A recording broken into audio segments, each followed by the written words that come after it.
All right, what's up, everybody? Welcome to the Existential Stoic Podcast, episode 33. I am joined today with Danny and also Kai Whiting, the author of Being Better, Stoicism for a World Worth Living In. I'm Randy, and hello, both of you beautiful men. How you doing?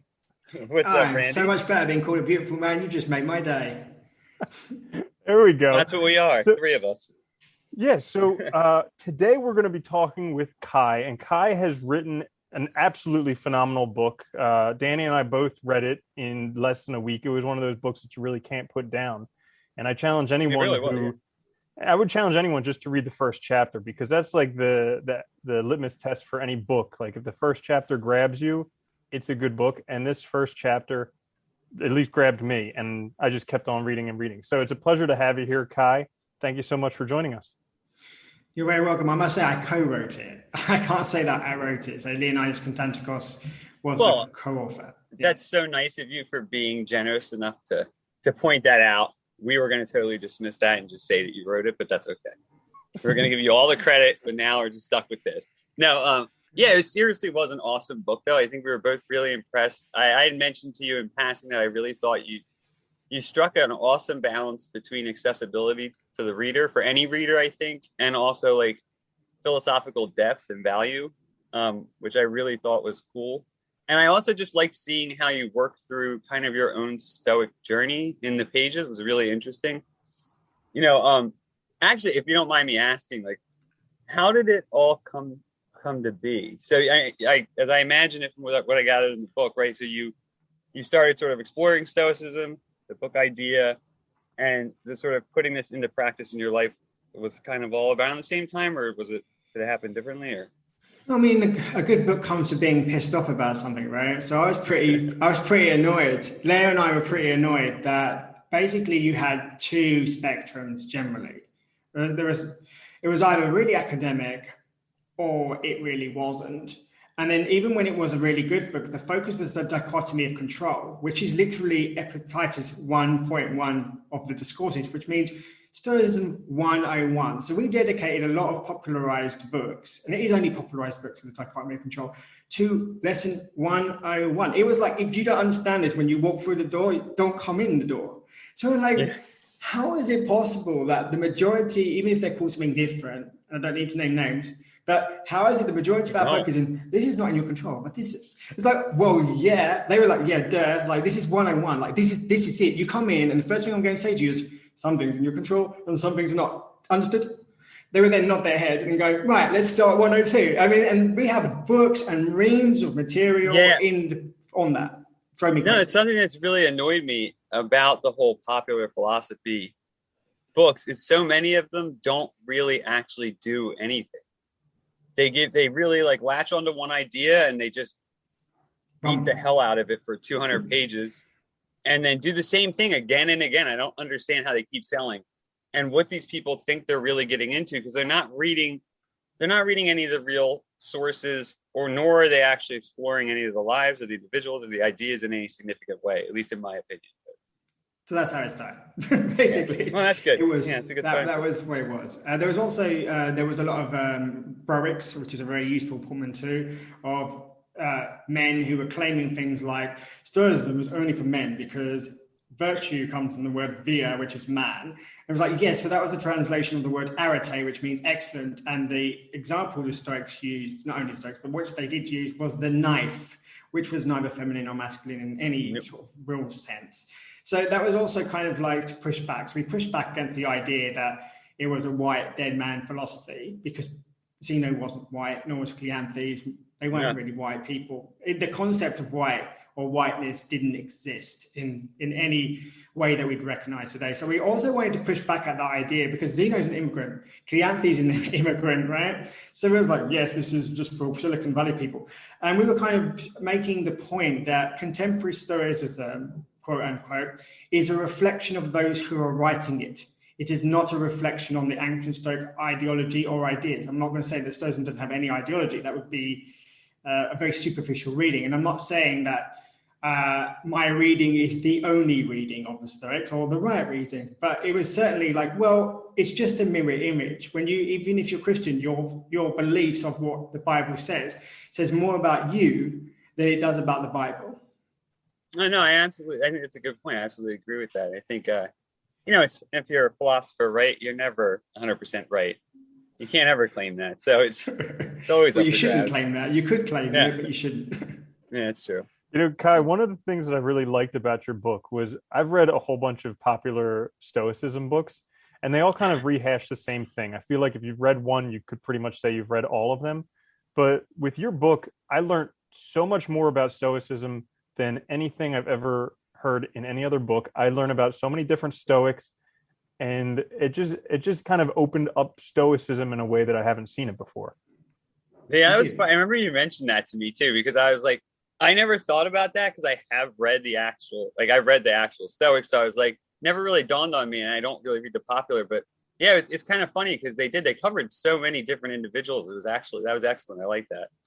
And the way I actually like how you structured the chapters was really cool too, around each person. Well, I think that Stoicism we have falsely in the academic sense said this is the early Stoa, this is the middle Stoa, this is the late Stoa. We don't do that for Christianity. It's just a way that we can classify certain ideas and group them together, which is what the academic philosophers love to do. But I think Plato is the early, middle, late.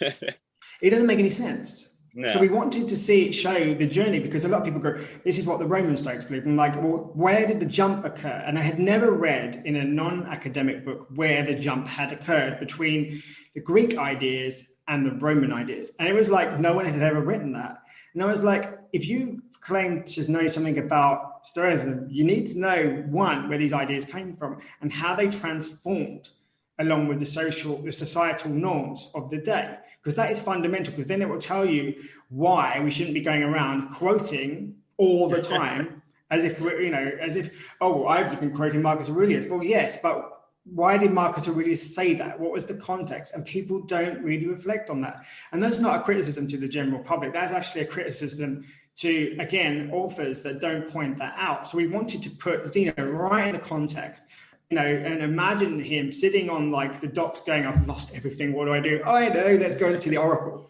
And people kind of ignore the Oracle. And I'm like, you keep saying that Stoicism is a male thing because you fundamentally ignore that the Oracle is the origin of Stoicism. It isn't really Zeno. And last time I checked, she was a drugged woman. So if you remove these stories, the Oracle, yeah? So wasn't the Oracle, like, weren't they high on nitrous or something that was basically, coming out of the cracks? Exactly. So they were drunk in the sort of, not in the alcoholic sense, but in sort of the trance. They're on nitrous oxide is what they were on. And people kind of like ignore that fact and they go, Stoicism is a maleism, right? And you're like, well, so it started with the Oracle, who was a woman. And we ignore that fact in the contemporary because we say, oh, well, that has no value. Well, if that has no value, then Oprah Winfrey has no value. And last time I checked, her bank account was pretty solid, particularly after her last interview. It's done really well. So to say that the Oracle has nothing to say because we no longer see any value in the contemporary sense is ignorant of our own stupidities in some regards, or our proclivities. Because the thing that's interesting to me about the Oracle is not that she was a trance-like woman, is that she heard from everyone. She was literally like the super connector of the day. Like, forget Oprah Winfrey. Like, everyone who was anybody went there, and you couldn't just rock up. We said this in chapter 1, like, oh, I'm talking to alcohol. No, you needed to have a really good reason, and you'd have to explain that reason. So that information is really valuable if you're going to tell someone how to run a war. Like, she wasn't completely useless. If you think about it logically, like, she's not just babbling on about something. She's actually got inside information. Right? Because everybody went and saw her. And people ignore that fact. That's exactly the kind of person I'm going to go to. I'm going to go to the person who's got the ear to the ground, and people are voluntarily giving her information. Of course, I'm also going to realize that if I'm smart, and I'm going to be careful about what information I give, right? Depending on if I believe there's any sort of spirituality, or I just believe that this is a really good way to advance my warlike general career, right? As in the general militant career. And people ignore that fact. So even if I want to take I just took a really cynical view, which I actually don't have, because I think the spirituality is important. But if I take a cynical view, which I think we should do, we should take the opposite view of the one we actually hold, she's actually really, really useful, isn't she? Yeah. No, it makes a lot of sense. That actually sort of touches on another question I had, which is how did you how did you go about reconstructing the stories of the Stoics? Because you just So mentioned like, here with with losing all of his possessions, going to the Oracle. Because I thought that was really neat. I really liked it from a reader standpoint. I thought it was very engaging. I was just curious how you went about constructing it. So Leo did all the heavy lifting of the going through fragments because I'm going to be honest, I'm not a fragment kind of reader. Like, just isn't my thing, which is why I could not have written this book without him. I couldn't have done it. I wouldn't have wanted to do it. It was just too hard for me. My engineering brain was going, just tell me what you want and I'll do it. Tell me what you want and just give me all the pieces and I'll build the bridge. But don't ask me like why I need to, So I was thinking, give me all the fragments, tell me the stories, tell me what I've overlooked. So he was basically like a detective and he was feeding me all the sources, all the information and structuring it in a certain way. I was like, okay, how do I weave this story together that he just basically dug up? He gave me like the raw rock and I had to think like, how do I take this raw, the ore and how do I then process it into something that is, gold? How do I do that? Yeah. So that's how we worked together, which worked really well because we didn't kind of trip each other up or get in each other's way because it was very sort of distinct about who was doing what. No, that's nice. Yeah, it's a nice project. I mean, the fragments are a bitch. They're very difficult to work through. They're terrible. Yeah, you got to he loves that stuff. He loves but it. It's just like puzzles. And yeah, it's very difficult. I don't know. It's tough. It is. Yeah, that's interesting. I really liked how you did it though, because I thought it was very engaging and it kind of got you into the world a little bit and allowed you to kind of see the practical value of this philosophy, why these individuals might have, sort of sought it out or found it, however it sort of played out in their circumstances. And also why they, I guess in general, why the society at large thought they were valuable too, these ideas. We certainly tried. We looked at history books. We looked at Google Maps because you think Ukraine is quite far away from Greece until you look on a map. Yeah. And you realize you just one boat across on a lake, basically a small sea, right? So it was important. We literally did get maps to think, okay, what does this look like? What does the terrain look like? For example, we talk a lot in Stoicism about exiling somebody. The issue about exile, if you think about it sensibly, isn't that you're chucked in an area you don't want to be. It's that when you left the city gates, you're a dead man. If you survived that journey, you were lucky. Because once you left the city gates, which is why we talk in Stoicism about the ideal city, because beyond the city, beyond the gate is a barren landscape. We haven't got taps everywhere. We haven't got easy food access. And that's where the criminals, quote unquote, were. So when they banished you, they were not saying, I don't want you to be here, just go to another area that we don't want, because we don't want to see you again. It's like, I don't care if I see you again. I don't care if you die. In fact, do yourself a favor, go and die. Which is why we talk about the ideal, the city of the sages, because it's the gate is sort of the democracy, or as it were, or even the anarchy, but organized anarchy, because Zeno talks about the sort of organized ideal anarchy, not what we now call chaos. When you left and you were exiled, you had to pass a terrain which was certainly uncertain. You didn't know if you were going to arrive. You didn't know if you would find anything on the way. And you probably thought you were going to be robbed. I mean, that was quite a distinct possibility. So we always talk about, exile is not a bad thing and you're just stuck in the middle of an island you don't want to be. It's like, no, you've missed the point. You've not done the thinking of what that actually looks like historically and how long that takes. And people think, well, you've got your backpack and you've got, your protein shake and you go off on your march and it's terrible and you just sit there and miserable in an island you don't want to be. No, you've got a 14-day thing. If it's summer, good luck getting water in Greece. If anybody's been around Greece, which is another thing that I did, you see that it's not a very hospitable landscape even now. So we tried to imagine how that would look, imagining the distance that someone would go from Athens to the Oracle in Delphi. And that gives you some kind of understanding. It's not just a simple process. So I think a lot of the times when we contextualize, we imagine ourselves doing that journey, which is why in chapter 1, we're like, stop putting yourself in other people's shoes. It is a lie. That's why I wanted to get that across. No, I really liked it. And it's funny you mentioned that because we've talked numerous times on this podcast about how sort of easy things are now in a lot of ways. Like food is an afterthought. You don't even have to think Well, about what most, you're I would eating. say most countries, because right now. Well, yeah, you've got most. Yemen, I'm speaking actually pretty much I'm speaking from a very U.S. standpoint, I should say. Right now, that's what we were speaking about at the time. But it's gotten very easy to survive in a lot of ways that it wasn't in the past, and I think we forget that when we look at these ancient sources or even think about these ancient cities or imagine them. We put ourselves in that position, and it's really nothing like what it probably was like. That's why we I say actually like. had a question along those lines. So Stoicism was popular back in the time of the Romans and the Greeks, and that's kind of thought of as like a pinnacle society. Like things were very good at that point, although they were difficult as well. Nowadays in the United States, Stoicism is again getting popular and probably all over the world as well. And we are kind of at a pinnacle of society. Things are as good as they've been in a long time, like you've been saying, Danny. And so do you think that it's kind of these pinnacle times that actually draws Stoicism, or is this more of a coincidence, or is it nothing of the above? Wealth, and vested interests. I mean, if you look at what what survived, right? Zeno's work did not survive for a particular reason. Plato's work survived. Why? Because Plato's work talks about the king and talks about the idea of you being the philosopher, i.e. the church, telling the king how to become wise. So the church has a vested interest. I'm not talking about a particular church, but they have a vested interest in Plato's kind of way of seeing the things, telling people that anarchy, as in organized anarchy, no rules, not chaos, it is the way forward. It isn't such a good thing. So I think always follow the money.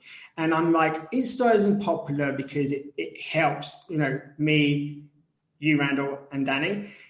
Yes. Is it also popular because Silicon Valley kind of likes Seneca and they like the idea of being Marcus Aurelius because basically that's success and they haven't dug any deeper than that and haven't contextualized what they're actually saying or finding that, for example, Seneca is not in that book, is he? Because he's not a good example of how to run a principle. In fact, he's going to be in the second one about how to, once you've realized principles and you keep messing them up, that's when Seneca comes in, because Seneca is the biggest hypocrite of the ancient world. I mean, there's just no two ways about it, at least one of the best known hypocrites. So, of course, Silicon Valley loved that. They're like, in terms of I can be hypocritical, I can be wealthy, I can be, audacious in pretending that my life's really difficult and I'm making, I'm being resilient because I'm having oatmeal and coffee and I'm putting myself in the shoes of the poor. And in Stoicism, there's no such thing as empathy. Empathy doesn't make any sense. You can't pretend to be somebody else. I can't pretend to be you, Danny. I have no idea what it's like to be American. I have no idea what it's like to have no national health service. I can imagine how bad that is, but I actually don't know. For example, I've been 21 in my life, but I don't know what it's like to be 21 now. I think it's really annoying when people say, well, I was 21 once. Yes, you were 21 in 1977. It was very different. I don't know what it's like to be 21 in 2021. So my experience of being 21 is completely different to your experience if you're born, 10 years later, right? If you're 21 during a pandemic, that's not easy. I mean, I had a really nice university life.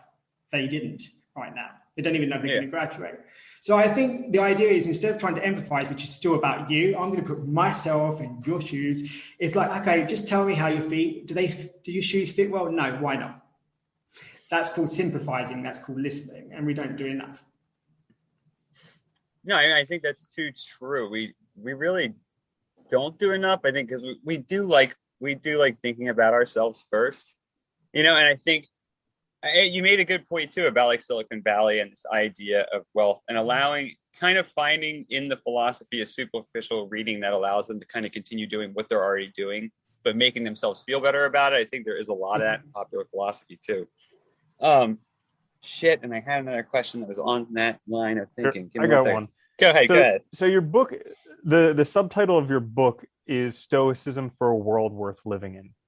What does that mean to you, and why did you choose that as a subtitle? It was really funny because someone just criticized me going, well, your book's really idealistic, isn't it? Well, no shit, Sherlock. The title says it all, right? We talk about how Stoicism makes me feel better. feelings are hedonic well-being. Why are we doing? What are we talking about? It's like we lost the plot here.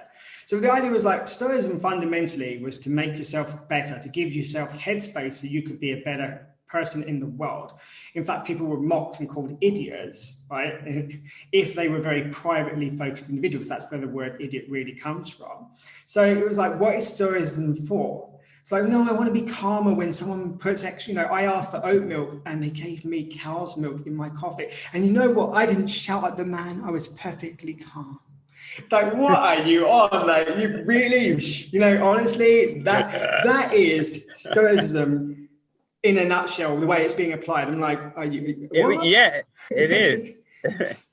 And we didn't want that. We're like, that's not what Stoicism is about. If you really think that you've done yourself a big favor because you didn't lose your, you didn't lose your calm, let's say, in the middle of a cafe, then you should grow up a bit, grow some, balls and grow up, or or breasts, depending on what your gender happens to be, and grow up. Like, if you're really going to lose it, you just say to them, sorry, I actually ordered oat milk. Could you just replace it? Thanks. It shouldn't even be like, oh, I'm so proud of myself. That's just not Stoicism, because it's an indifferent, just offer. Doesn't mean you shouldn't care about it, because obviously you've ordered it and you want your order to be right, but it's like, it shouldn't even factor into your day, right? Danny and I talk about this all the time, about how, trying to be a better person, to make a better world, it's very difficult. And so like, while we're doing these things to become better and to make a better world, it's uncomfortable. And you talked about, Danny and I were talking about this in your book, how you mentioned just transitioning from milk, and you've done that, and you had a very nice analogy in the book. How is it that we can kind of use Stoicism, or can better become comfortable with this discomfort in becoming better? And actually, wait, can I add to that too? Real quick? Hold on. Because I love how you think. It's always right in line with what I'm thinking. I was going to mention this fucking milk example too, because I really liked it. I don't know why. It just stuck out in my head. I think because it was just so carefully phrased. But one of the things I also like that you pointed out in this book over and over again was really how hard it is to choose the right thing, to do the right thing, to basically be virtuous. And then you look at all these philosophers who came up with these ideas and lived these lives. And this wasn't something they did in 7 days or 21 days. We joke about that all the time. A lot of the popular stuff now is like, do this for a week, do this for 14 days. It's like, yeah, you haven't done anything. You've just changed your schedule around for a week. You haven't really adopted any practice. You can't say you have a virtue because you did something a couple times. It doesn't work that way. And I think people miss the real difficulty in doing it, but I thought you captured it pretty well with that, with the milk example was very good too. Yeah. We gave the milk example because it's so silly.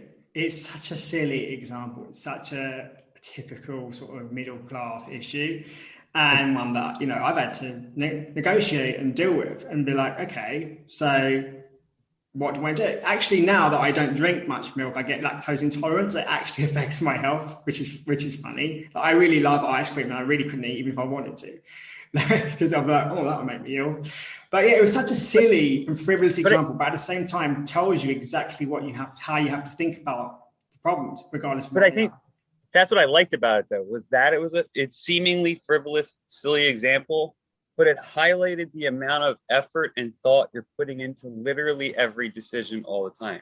Because if you're putting that much thought into something so silly as, well, do I drink milk because it was offered to me at a house, and somebody's offering milk, even though I've chosen not to, drink dairy anymore, is that the right thing to do, to take the milk in this situation? And you're thinking of social relationships and other people and all this stuff. It really just highlighted the difficulty in these decisions that we really just kind of overlook all the time. And that's one of the things I think it doesn't matter what, it almost doesn't matter what philosophy you really end up finding your way in, but all of them that deal with like living a good life, they do speak to how difficult it is. It's time consuming. It's thinking about all your decisions, doing the right thing at the right time, which we screw up constantly. And I think people miss that so often, that it's a process. It's not really like, it's not like you're going to be, I'm going to start now, I'm 39, I'll be virtuous when I'm 42. It's not like that's going to happen, because things are going to change in life. There's all kinds of experiences. It's just, it is what it is. We didn't want to promise anything. I think in the book, we're very careful to promise absolutely nothing. We promised absolutely nothing. We just said, you have yeah, it is. But a lot of self-help do the opposite. So they'll say things like, okay, I've used this example before, but I'll use it again. Like success, let's define success for a minute. Success is me getting toilet roll off the top shelf in a supermarket. How tall are you, Danny? How tall are you? I am like about 5'10", I guess. Okay. Yeah. Randall, how tall are you? Yeah, 6 foot, like 1.8 meters or something. Okay, so both of you tell me. Meter. Yeah, it doesn't matter. But a bit, but it's okay. Both of you are taller than me. I'm very short, so I'm 5'5.5". You see the half that. And you both tell me, you know what success is? It's getting that toilet roll off the top shelf. So I'm like, okay, Randall, what do I have to do? You're like, well, we go there, you put your hands up, and you grab the toilet roll. Right, that's success. So I'm like, okay, and I go, Danny, what do you have to do? You go, well, I'm just listening to Randall. So I do that. I'm like, I don't reach it. Like, believe that you're going to reach it. Believe, like, grow those arms. I'm like, but I am. But I don't reach it. Well, I am, but you didn't reach it. No. Never give up. Never give up. Yeah, you don't believe enough. No one told me just get a freaking step ladder. Like, get a step ladder and get on it and just get the toilet roll. Because we tell people that this is my success, and if you follow my success, you'll be successful, and it's just nonsense. So we said, no, go on. Oh, no, I was going to say, no, I think that's one of the things that's been frustrating me recently. And we've talked about this too, but like, I feel like more and more. So I will say I recently got a puppy a few months ago, and he's awesome. And like, but you know, one thing I noticed is you look up anything anymore online or books for like how to raise a dog or anything. And it's like, everything seems like it has to be perfect. Like, you know, if you get a puppy book or you go online and watch these videos, you're going to be doing dancing classes with the fucking dog and shit and doing so much training and stuff. And it's like, well, that's not really what do I actually want this relationship to be? And I think it's, you know, not looking outside always for the answers, but also asking ourselves what we actually want and need in the situation. And then what's our resources available to get it and to make it happen. Well, that's the irony, isn't it? Yeah. Self-help should be about helping yourself, but actually they tell you if you follow exactly what I do, you'll be successful. That's the opposite of self-help.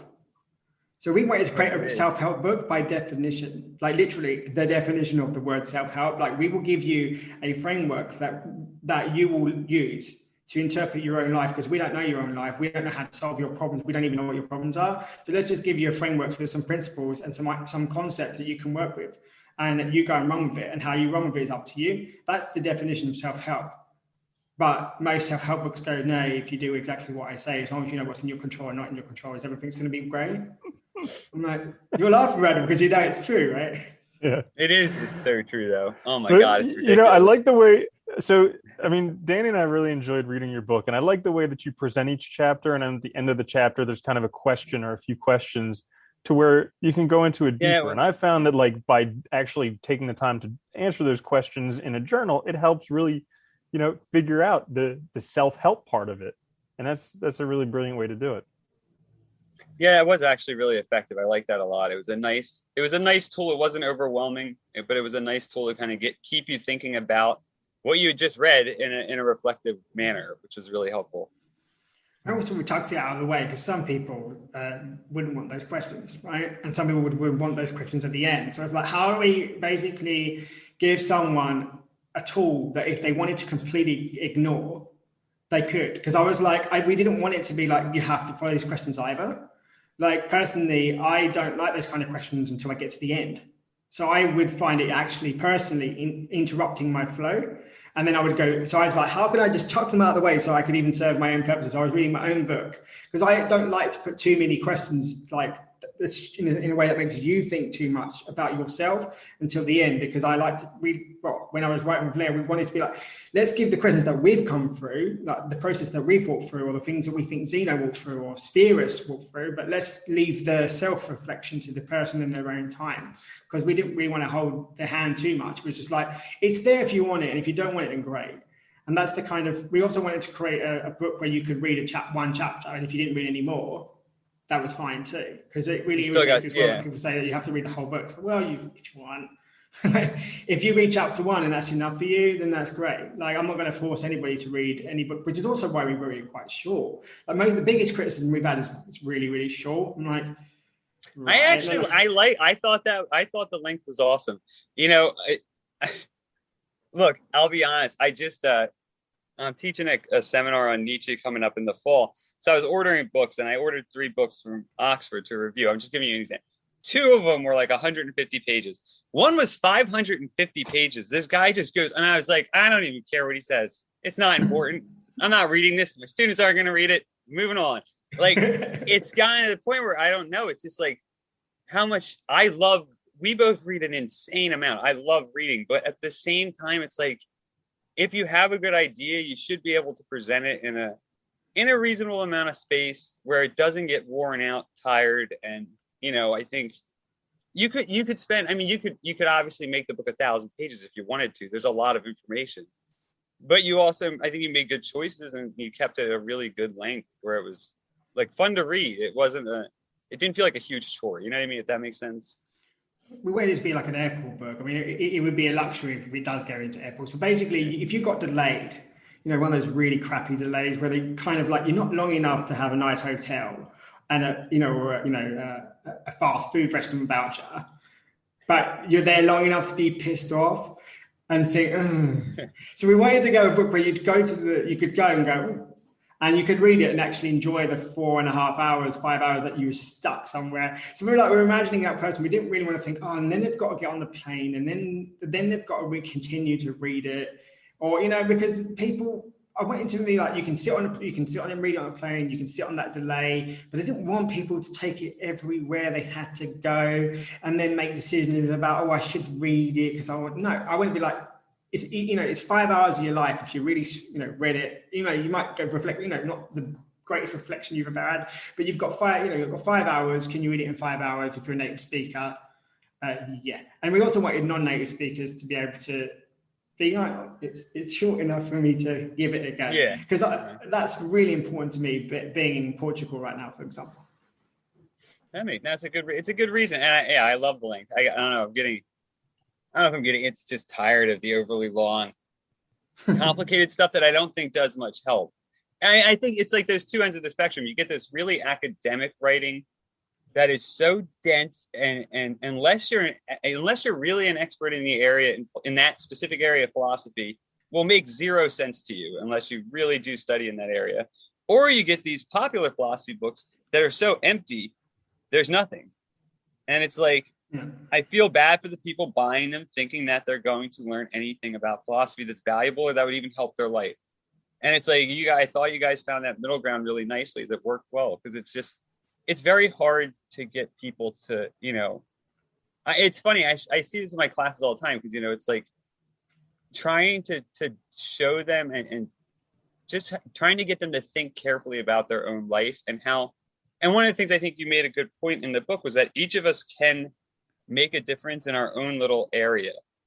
And I think people have seemed to forget that. I don't know if you, I teach environmental ethics a lot, and it's like one of the most depressing courses to teach right now, because things are just going off the rails, and no one seems to have any sort of responsibility. And I'm always telling my class, I'm like, well, look, why don't you do anything? And everybody says the same thing. Well, it's like these are huge problems.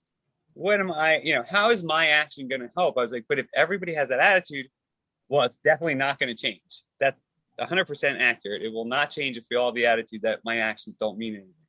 They do mean something. They just might not mean as much as a government's actions, right? Or some huge organization, but they still have meaning and they still have value, especially in your community or in your area. And I really like that approach. Yeah, it was. Well, probably because my main job outside of Stoicism is environmental engineering, right? So I'm really aware of that issue, and I have said to this, people say, oh, it's too big, it doesn't make it, won't make a difference, it's too hard. And I'm like, do you feel that same way when you do a push-up? I mean, it's not the one push-up that makes you have humongous triceps, right? Which are 2/3 your arm rather than your biceps. I know the biceps are pretty things, but it's your tricep that gives you a good arm.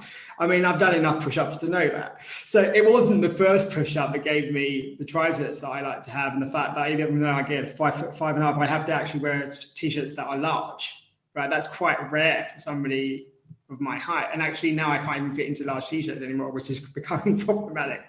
But it wasn't the first push-up that did it, and I never had that attitude like, oh, this isn't going to make. Do you know how many push-ups I have to do over like my life? I started when I was 15, right? No one has that answer when they go to the gym. I go, no, do you know how many push-ups I'm going to have to do? Oh, I'm going to have to do like thousands. Oh no, it's too hard for me. But we have that thing with environmental because we've just been brought up with this attitude like, well, I can't make a difference, right? But we can apply that literally to every single thing that we did. When I've learned my 3 languages that I speak, it's the 2 that I didn't get brought up with. It was every word. Like I have a policy that if I don't know the word, I have to get the dictionary. And if I don't remember, I go back to the dictionary. And so I started reading this kid series I actually mentioned it in the book, called the Cherub series by Robert Muchamore, which is a spy series. The first book took ages. It was a lot of work. It was a lot of dictionary. I started in August. Now I'm reading what am I on now? I've just finished number 11. It took me a week in Portuguese as my 3rd language. So did I sit there and go, oh, it's too hard. How am I going to get the amount of words? No, I have a completely different attitude, and the environment is exactly the same. It's not just my attitude or my effort that's going to help me speak Portuguese. It's also called talking to people. It's called listening to the news and relying on a whole host of people to correct you.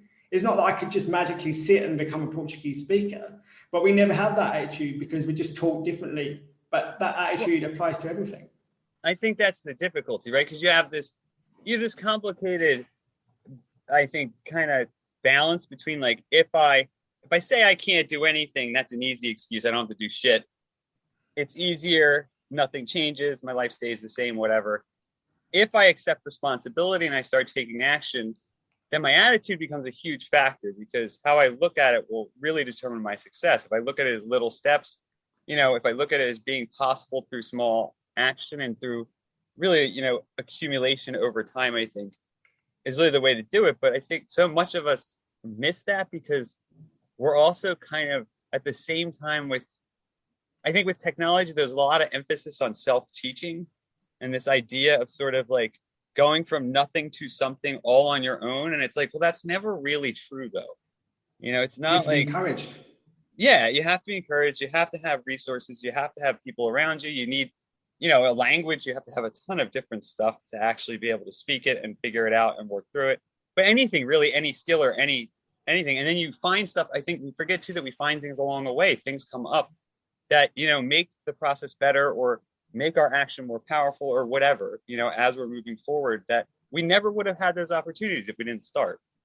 And I the one thing I liked about this book too is that it really emphasized both the difficulty and the lifelong process of it, but also the small gains. And I think the important value of doing it, that you're really taking ownership of the value of the way the world is for yourself or on yourself, Well, I apply it to I've been thinking a lot about cancel culture recently, not on purpose, but cancel culture is basically like, please make my problems go away somebody else.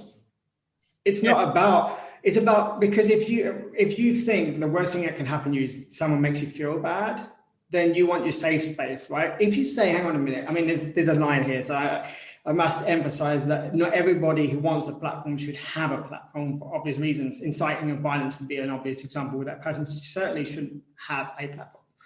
But aside from very key examples that any logical deduction would tell you, you're basically saying, I don't feel comfortable, not a Stoic value comfort. Like, not something we value. I need someone else to help me because I feel triggered. There's no virtue in being triggered, by the way.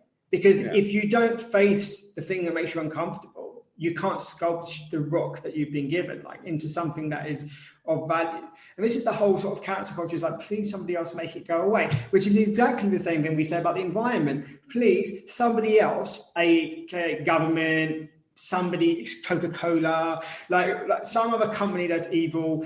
Other countries push it off on them, right? Yeah, and it's funny you mentioned that too. I bitched to you about trigger words before. I don't like them. I don't like that whole idea. It's annoying, and it's not addressing. I mean, it's just not facing anything.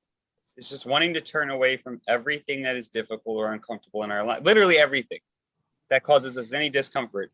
But I think we've talked about this too before, but I mean, we're so focused on pleasure and comfort all the time that it really is, I think for a lot of people, it's a real struggle too, to even start, because it's just, I mean, what would you say to somebody trying to start, bettering themselves if you were going to take a Stoic approach, what would you recommend? Know yourself. That's what the Oracle said. Yeah. I can't beat the Oracle. There's a reason she got used like that in the Matrix. But like, really, like, know yourself. Like, okay, does that mean, like, I don't like the word triggered. Of course I have buttons, but they're my buttons, right? I have buttons like you wouldn't believe. Some of them I hide and some of them I can't help but have. You know, I can be, if I'm honest, I can be an arrogant arsewipe sometimes. Like, if I really think I'm right, you can tell it in the way that I argue a case, because, particularly if I'm frustrated, then I'll come across as an arrogant idiot. Why? Because I'm an academic and I've trained myself to do that, right? It's silly, right? Because then I know that, oh, now I need to do this because now you're pushing my buttons, you're now questioning my intelligence, and obviously questioning intelligence and authority in academia is a no-no, right? And I apply that in places that you don't really need to apply that.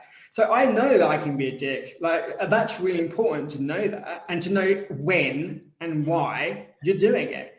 Like, when I was having an argument recently, you're such an asshole when you're stressed out. And that was really, really helpful, because if they say you're such an asshole, right?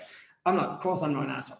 But when they're like, you're such an asshole when you're stressed out, I was like, wait a minute. I was like, I couldn't say anything because I knew. I was like, you're right. Like, that's actually really, really helpful. So my recommendation is, like, ask the people who really, really care about you, when am I an asshole? Not, because then you can sit there and go, that's called knowing yourself. Okay, so I'm an asshole when this happens. That's mean when you act like an asshole, that's because you're being triggered. Right? If you look at it like that, we just call it a fancy word because we don't want to admit that we're assholes sometimes.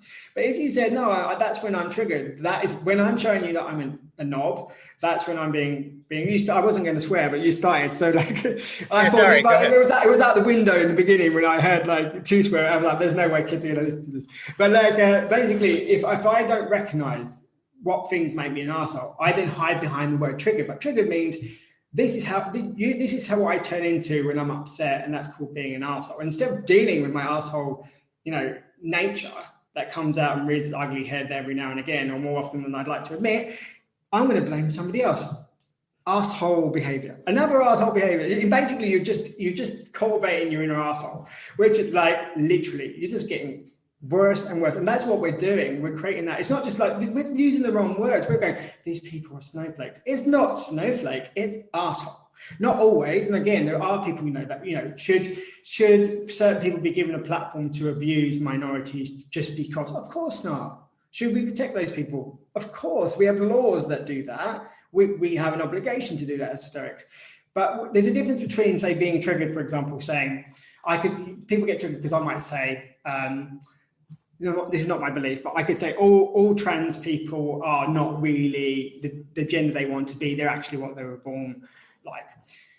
Okay, if I provide no reason for that, and I'm saying it in a tone that is not helpful, then obviously, like, we need to question that, and perhaps I shouldn't be given a platform. But one of the things that I often say is, we're having the wrong discussion.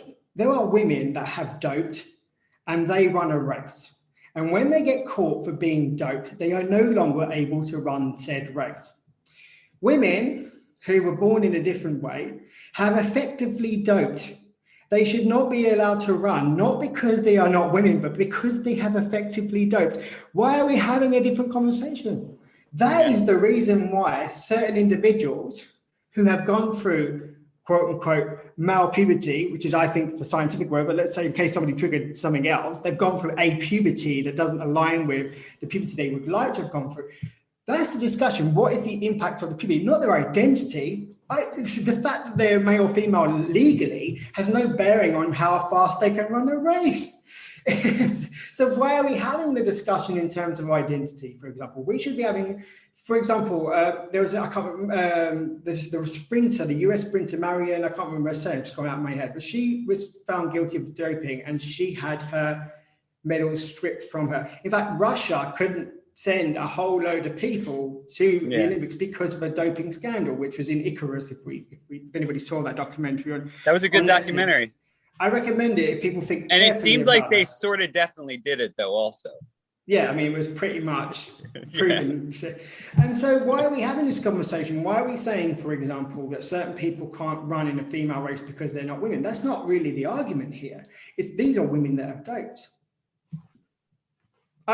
You take away the identity issue and you talk about what's actually happened. You know, it's funny when you mention that too with sports, because it's like, what was it? Was it Lance Armstrong was the cyclist? Yeah. Yeah, Like when they took away his medals, they couldn't even hand out the first place because they couldn't find a rider that hadn't doped, that had won.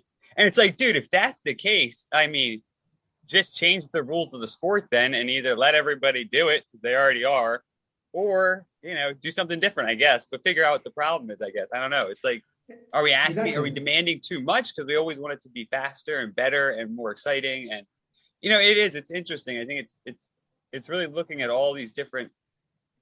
It is. It's looking at all these different nuances and kind of being reflective and self-aware in a way that I think people are not and don't want to be any. People really.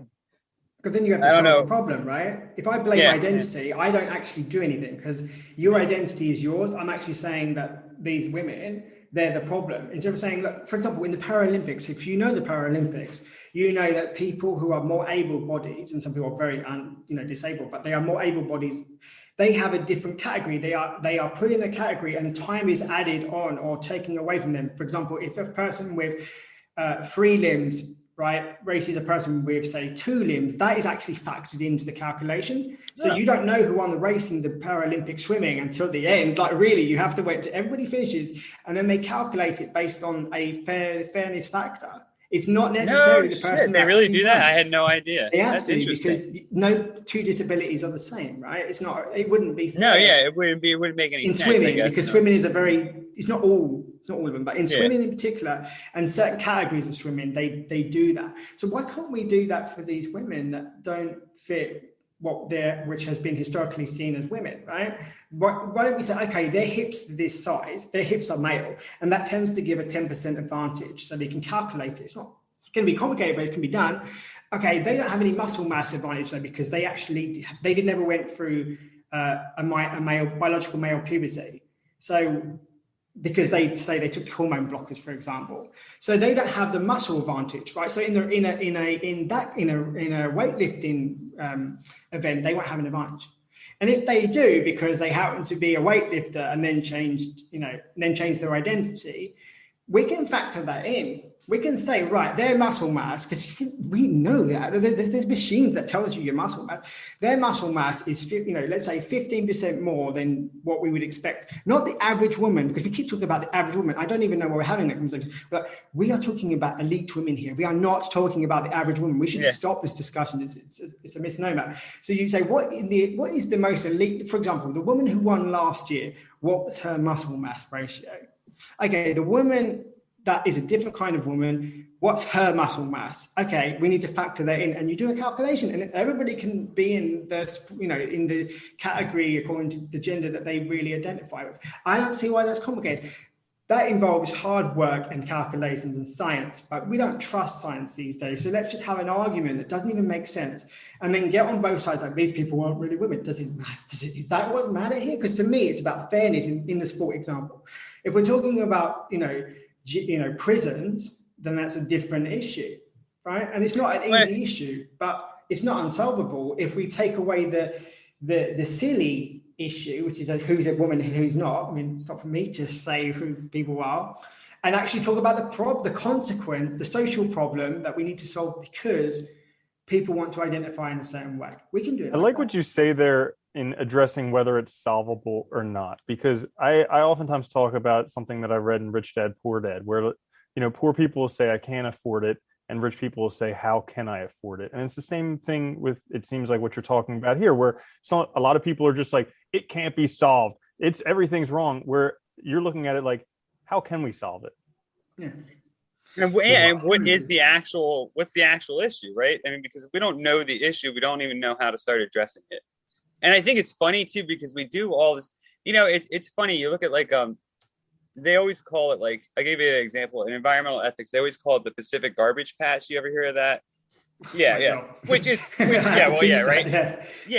not actually a garbage patch. And when they first reported on this in the news, they actually got pictures from places that had nothing to do with the Pacific Ocean of like tires in the water and stuff. Because when people hear garbage patch, they think like a dump, but it's really like plastic slurry. But if you think of it in that way, it's also a very different thing to manage. It's not going and cleaning up literal plastic bottles and tires. It's figuring out a way to get this microscopic plastic out of the ocean and out of the water and what to do with it.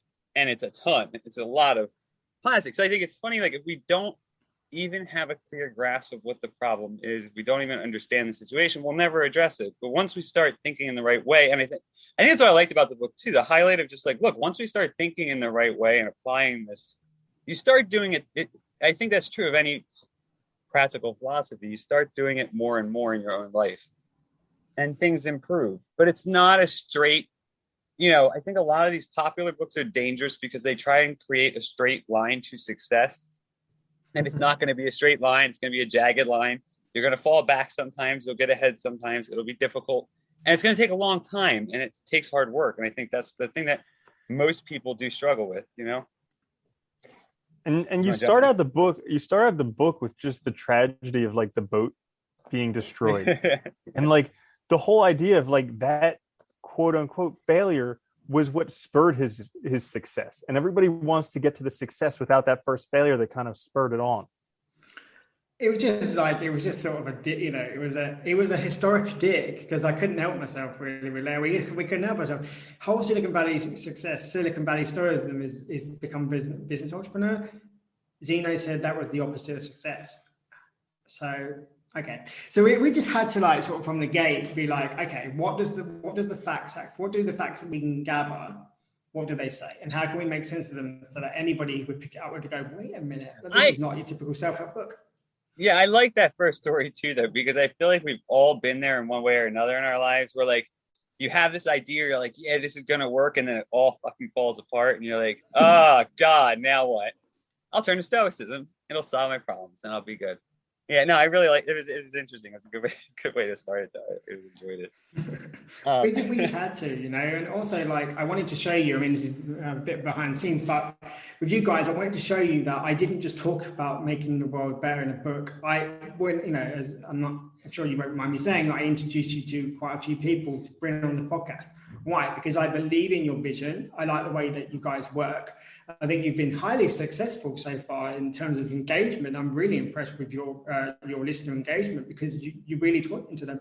So I was wanting to say, like, it wasn't really what I wanted to show you guys. It wasn't just like Leo and I wrote a book, but behind the scenes that I've just made it publicly known. So it's not like I'm not trying to pat myself on the back or anything, but just to show that I wanted to show you that I do believe in the circles of concern, and I was concerned in the sense of how can I make this podcast that really is going somewhere, in my opinion, better? How can I do that? What can I do to help you guys?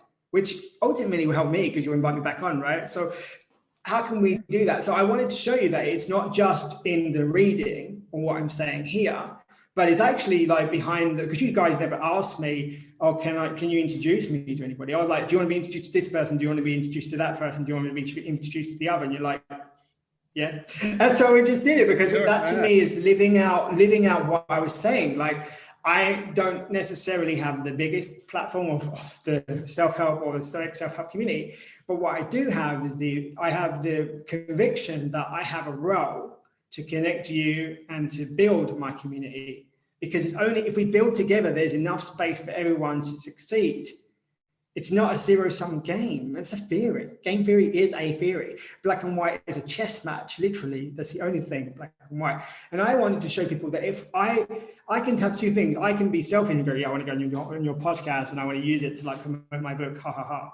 Or I could be like, actually, I really believe in your podcast. Yes, I do want to talk on your podcast, but actually, I want you to succeed, right? And then that builds community, right? And then you say, oh, Kai didn't really have any zero-sum game because he actually helped us for no reason. Like, there was no reason. It's not because you guys were like the Tim Ferriss show or something, like, the Stoic quote-unquote podcast. Like, there was no reason. I just saw that your content had value and that you were cool people and that you deserved, in my opinion, and it is only mine, to succeed. But on basis on like spreading virtuous ideas, and that's what I saw you were doing in a very sort of direct way. So that, and I believe in that, and I wanted to show that, and that's what I think is missing, because it is a lot of the time a zero sum. It seems to be that we talk about self-help, and then they'll say this is the truth, this is the story about how I got success. And I know some of those people that have written books, not necessarily Stoic ones, and I know that's not entirely true, because between the successes, they forgot to mention they threw $3,000 at a problem and got the connection that they did. They got the connection through writing a lot of blog posts. Really? Yeah, you did that, but I also know you threw $3,000 at the problem, and it's not just one person. I've had lots of conversations at a dinner table, but people don't need to know that. Or eventually they remember it in a different way, and they'll tell me 2 years later the story as if it's true. And I told them, I know what the original story was. You told me 2 years ago. Oh, because they've just remembered it so many times. They've gone to so many TED Talks that they've said it, or TEDx talks, that they now believe it. I'm like, well, I know. It's funny you mentioned that. I was just reading something the other day about the garage myth for Silicon Valley companies.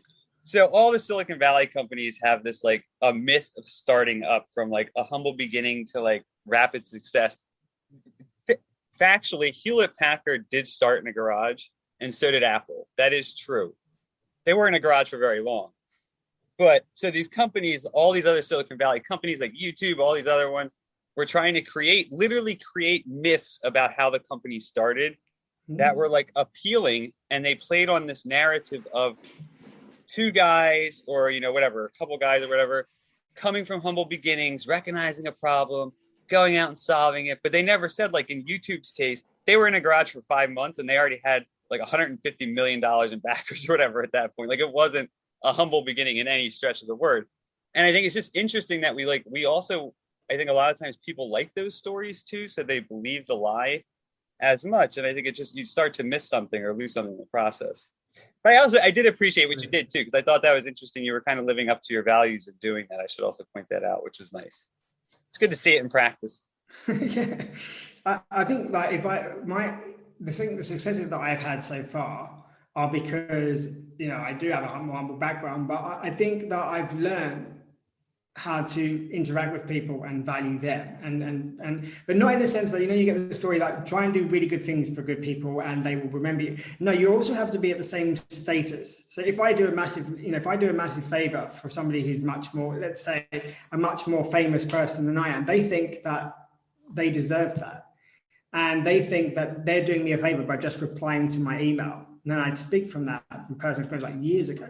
So it's not true. Like Keith Ferrazzi will say, well, just do loads of people good things and that will work. That's not how it happens. You basically have to see each other as equals in order for that chain of pay it forward / favors / value system to filter through. Because if you don't see that I'm on the same level as you honestly believe that you don't need to do me as many favors. You might do me a minor one, but you're not going to, well, it's also keep the hand up on the same level. Yeah, that's like the idea of building community, right? You want a community that's built of equals that are going to work together and actually help each other rather than, and I think so much we see today now is not that. It's really this alternative story of the individual crushing everyone else and succeeding all on their own and destroying everything in their path, and there's no community, but really just exploitation of everything. Absolutely. In the process. That was another thing that I learned in your book, kind of the difference between like losing a shield and losing a sword, whereas like the shield is a community-based thing and the sword isn't. Oh, a hammer. Yeah. Helmet. Oh, that's what it was. Yeah. Can you talk a little bit about that and what that means? Well, I'll ask you what you remember first, and then I'll see if you remember correctly. Yeah, so basically, like the warriors, the warriors, they have the shield. They make a circle so the shield helps protect the other people around them. I was thinking the sword because that's how they attack and protect themselves, but it's the helmet because that's how they protect themselves. Yeah. So basically, the Spartans used to, they would stand in, you can actually see this in 300. 300 is an intro. The second one is awful, but the first one's actually quite useful because you can really see they call themselves phalanges or fingers. So the shield would interlock. So if you dropped your guard, you dropped your shield, you're actually harming the person, usually a man, but not necessarily, standing next to you. You were really, told off if you lost your shield because it wasn't just about you. It was literally the shield of the society, of the values of Sparta, because you were leaving the other people exposed to enemy, tactics. If you lost your helmet, it was only your head. So if you lost your helmet and you continued to battle, that was seen as quite, Spartan brave. If you lost your shield, you were seen as being foolish or arrogant, or just very sort of like not really understanding the value of the communal fight. Because when we see Sparta, we see it as a group of individuals, and that individualism in Sparta doesn't exist. You didn't have an individual identity. You were Spartan, and that was your identity. And I'm not going to say I'm sorry, this is totally out there. Wasn't like the legend of Sparta too, that the laws were written by, I can't remember the guy's name, but then he didn't actually live in the city. Yeah, but he didn't live there, right? That was part of the deal. I'm not an this is a Leo question. So I was just throwing it out there if you had any clue. This is just my mind going somewhere. It's okay. So we did mention Lycurgus, but I can't say Olympics because I didn't do that digging. So if you invite Leo on the podcast, I'm sure he'd tell you you'd keep that. Yeah. I'd be lying if I gave you an answer to that question. You can lie too. But that's fine too. Go on. that was another thing that I got from your book that I never saw in any of the other Stoic books. So the general idea I got from a lot of other Stoic books was just like endure through it, toughen up, grow a pair, and get through it. Like that was like basically the popular Stoicism that I pick up in a lot of other books. The thing that I got from your book and that I really enjoyed, one of the things was this idea of kind of building it up for community. So you talk about that in the shield example we just went over, even like the milk example that we were talking about earlier, where you were talking about how you were not drinking milk because that was your values. But then if you went to somebody's house and they offered you milk and a coffee, you would drink that because it was kind of for the community. And it just kind of opened up this idea that Stoicism is actually about the betterment of the community. I mean, Zeno wrote a Republic. People, I don't know why. Like, I understand that the Republic, that is like the text, right? So it was entirely about the community. There was nothing individual about it. Basically, if you're calmer, it gives you the headspace to make the right decision for the right reason. That is the only reason that Zeno wants you to feel calmer. It's just to give you the computing power to use a very modern, to be able to take a few more equations and go, right, so I'm not just thinking about myself. I'm not feeling sorry for myself. What is the greater meaning for this? What does it actually mean? So milk, I love ice cream. Okay, no problem with that. And I've had to give up ice cream because now I'm lactose intolerant, because lactose tolerance is actually a very unusual thing in a biological sense. We don't get into that particularly. But I really like rich ice cream, and I can't eat it. And I chose not to eat ice cream on a regular basis because I just don't like the fact that we're treating animals in a way that doesn't allow them to live according to their nature. So it's like, okay, if I honestly believe that we should live according to our own nature, then how can I dictate that other animals can't in such a way that is actually barbaric? It is barbaric. We say that, the Huns are barbaric, but the way that we are treating other animals quite unnecessarily. I understand why we did it because of World War II. We had to have intensive factory farming. We're not living in World War II. This is the problem. We go, okay, it served a purpose at the time. We had to, in the UK, for example, start cultivating our own food because we could no longer rely on what they call now the Victorian Holocaust by moving a lot of the food from India straight to the UK. We couldn't do that anymore because our means of communication and logistics were just cut off by the enemy. And we had to use intensive farming practices. So that makes perfect sense when you've relied on your Commonwealth or your empire for so long and you no longer can. We're not living in that world anymore. And so we say to each other, we should innovate. We need new technologies. Like, why don't you innovate your mind? Innovate your mind first and ask yourself, do you need that technology? Because I'm not anti-technology. I'm more like, what does this technology serve? What's the purpose behind it? Oh, I want to be able to pick packages in Amazon faster. Okay, and what does that serve? Okay, and what does that serve? Okay, and what does that serve? And so why are you not paying your people a fair wage? Where is that question? Like, you can have a machine that picks packages quicker. Does that mean that your staff will have a bigger break? Does that mean that they only have to work 7 hours, but you'll pay them for 8? No, that just means that we're more efficient. We have less people. Oh, okay. So maybe this technology isn't very just, is it? But we're not asking for better profit margins. Yeah. A better profit margin, yeah. Be a better profit margin. So this is the question that Stoics should be asking themselves, like digging deeper. That doesn't mean that we have to know all the answers. The sage is not all-knowing. We put that in chapter 1.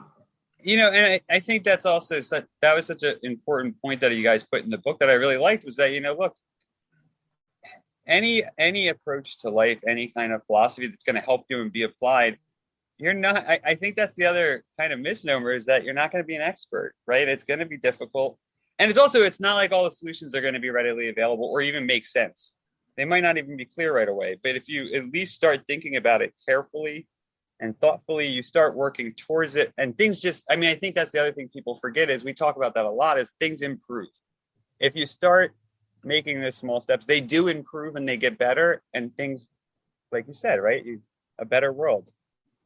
Or whatever the hell, I can't remember. Why can I not remember? Because unfortunately we are there's two problems that I see, the overarching problems, and I'm simplifying for the sake of the podcast, but the hedonic pleasure pain fallacy, that's like the most important, prevents us from asking questions that are uncomfortable.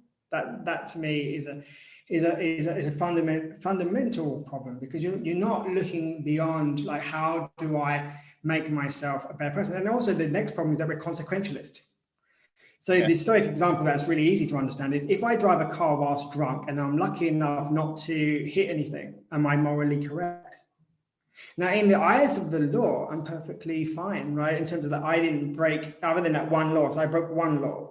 So I'm just, I got away with it. I'm not a terrible human being, right? Because I broke a law, but I was obviously careful enough not to hit anything. If I hit a tree, am I a bad person? Then probably not. If I hit a cat, well, that's a bit worse because somebody owns that cat. If I hit a child, oh, I'm a terrible human being. This is the problem. And we are very consequential. This is why also we don't want to do anything about the environment, because we look at the consequences of our actions. Like, will this lead to any consequence, basically? Will it be worth me making the effort to drink oat milk, for example, instead of cow's milk, based on the consequence? That's not Stoicism.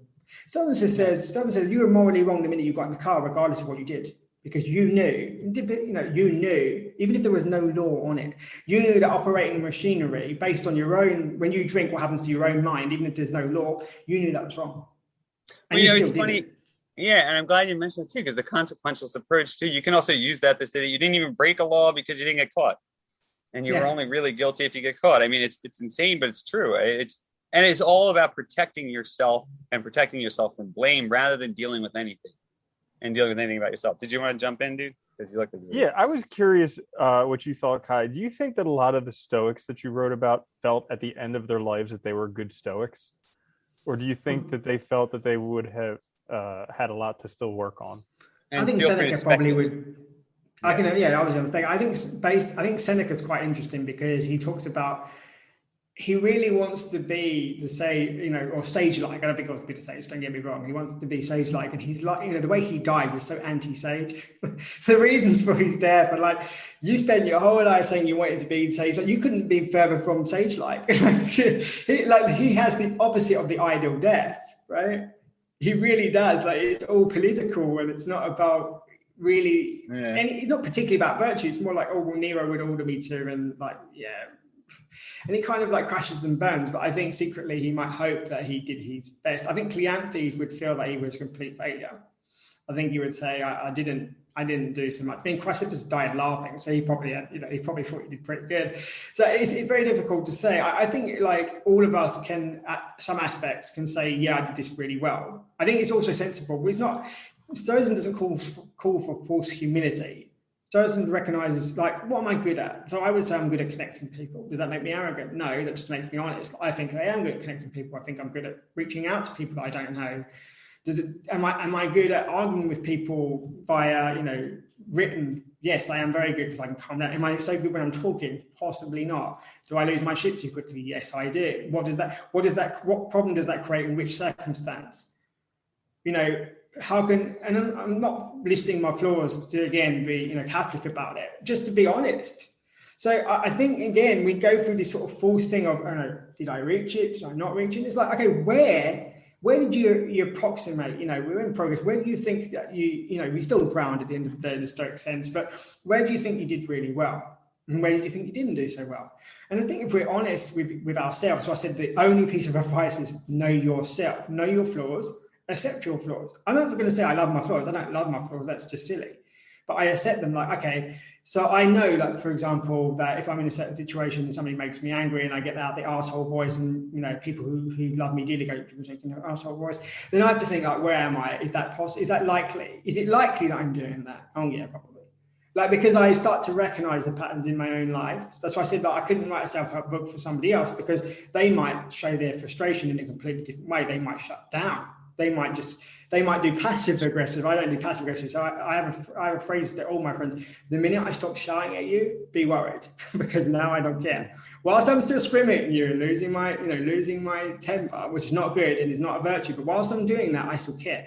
If we argue and we're like, if I'm still engaged and obviously I step back and I'm saying I'm really sorry and then we fix it and everything. But if I no longer care if we fix it, and I have had friendship with her, I have nothing else to say to you.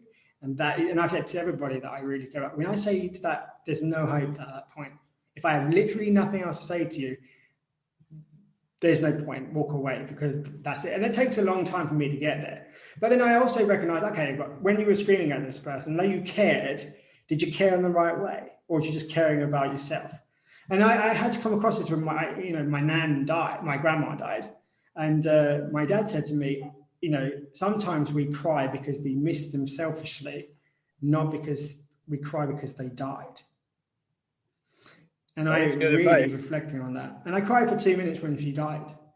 And I thought, and at that point, because I cried for her at that point. And I never cried at the funeral. I never cried since. I miss her dearly, don't get me wrong. But I was like, would I be crying because of something to do with her, or because of something to do with me? And if it's to do with me, is there any virtue in crying, or am I just feeling sorry for myself? And I'm not saying somebody shouldn't cry. That was just my reflection. Again, the whole book's about depends who you are. So we say, oh, toxic. We're talking loads of trigger things here, but we talk about toxic masculinity. Well, being able to cry doesn't mean that it's not toxic. If being able to cry is, quote unquote, being in touch with one's feelings, how dare I say or not say that crying means that you, Johnny, are in touch with your feelings? Whereas Randy might say, well, it doesn't mean that for me.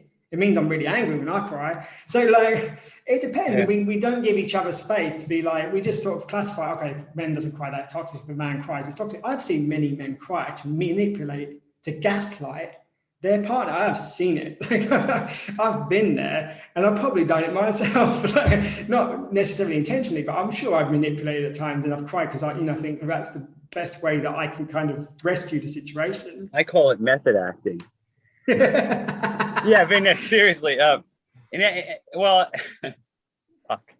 Yeah, it's interesting too. I think it's just it's interesting that the level of sort of reflection that goes into it is really so important to highlight, because everything is so different. And I like what you're saying too, because it's like you're constantly making these tiny adjustments, constantly kind of assessing, what am I doing right? What am I doing poorly? Why? How do I factor into this? What are my feelings? What are my weaknesses, my strengths? And in doing that, you're really trying to, you're course correcting towards that good life, right? Slowly but surely, you're making those corrections to your life. And that's really what matters. I think that's a great way to look at it. I love that. Yeah. I think that's what we basically have. I think everyone has, we're different sized blocks, by the way, because we said again in the book, how dare we say that, Cleanthes had the same possibility of achieving the good life in certain aspects than a very wealthy individual. I think everybody has the same opportunity to reach eudaimonia. I believe everybody can reach it, but I think some people's paths are longer. I really do. I'm not going to say that. I think every human being who's capable of reason and wants to use that reason, because some people don't, really they don't. They want to wallow himself, but it can reach eudaimonia. But to say that everybody's path is the same length, the same width, the same inclination is a lie.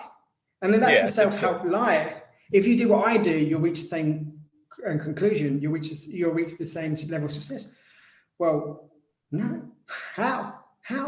For example, if I'm a woman and I want to be a very successful football player, American football player, let's say I want to be the next Tom Brady, how likely is that? Even if you're a guy, being the next Tom Brady is going to be pretty difficult. Pretty goddamn unlikely. Yeah, he's awesome. How likely is it for a woman, though? How likely is it for Thomasina Brady to become the next Tom Brady? oh no, you train hard. It's the throw back to the toilet roll. And we laugh because it's true, right? But we still buy books. And that's why women are actually the ones that reach out to me and go, thank you so much. Finally, a quote unquote self-help book that makes sense to me. Because you're not saying if I'm aggressive and if I have these targets, if a woman goes into a business meeting in an aggressive way that I have seen that people say in self-help books, she gets ignored, she gets called very unfortunate names, and she gets called a troublemaker and she gets demoted. This is a proven fact. So when you say things like, oh, the gender pay gap, which again, we're talking trigger things here, we're having a very frank discussion. The gender pay gap isn't just about identity of one's gender. It's about if I'm a woman and I act in the same way, do I get afforded the same opportunities? No, that's the gender pay gap. And if we say anything different, we're being very sort of superficial about it. Well, I think that's, again, going back to that same problem of understanding the actual issues and what is at issue. Because I think so often we really don't know, or we want to politicize it or make it something else in order to just either keep the status quo or protect ourselves. Absolutely. Yeah. Again, hedonic well-being, pleasure, pain. Yeah. Cool. So I think we covered a whole bunch of stuff today. This is good. Yeah. Definitely. Anything else that you'd like to mention in this episode there, Kai? I think I've covered a whole load of things. I think the most important thing that I could say to people is, like, when you read whatever self-help book, do realize that neither I nor Leo nor anybody else writing does know who you are. And therefore, you've got to evaluate every single action that you're going to take as a consequence in your own context. And so following my advice, because there are bits of advice, I mean, inherently there are, sometimes it might sound like I'm, quote unquote, preaching to you. Like, think about it carefully, because I don't know who you are. I don't know what you need. I don't know what you want. I don't know what your circumstances are. I don't know how much money you have. I don't know how many children you have. I'm still looking at your problem through my eyes, which means this is how I would solve your problem if I were me. And that's not necessarily helpful for you. That would be the one piece of advice that I would leave you with. That's good advice. It's a good caveat too. You keep mentioning it, so I can't tell if it's reverse psychology and you're trying to flip it, but it's okay. We'll leave it there. I like that though. Yeah. Did you want to add anything else, Randy? No, I think it's an absolute pleasure to have you. Fantastic book. It was such a good time reading it, and it really was eye-opening for me. Danny and I talked a bunch about it afterwards, so thank you so much for writing that. Yeah, I just want to second that and say, yeah, it was awesome having you on. It was really nice to finally meet you two, like at least on the screen. And thanks for bringing us into your circle. It's been great, and we hope we will talk to you again soon. The book was awesome. I'll be on. I'll be back on. No, I will poke you so hard. I'll be back on pretty soon. I've got to wait for something more interesting to say. All right, awesome. That sounds good. Well, so thank you so much, everyone, for joining us today for episode 33 of the Existential Stoic Podcast, here with me, Randy, my buddy Danny, and also awesome co-author of the book Being Better, Stoicism for a World Worth Living in, Kai Whiting. Thank you so much for joining us. Thank you. Thank you. Yeah. All right. Peace. All right, cool.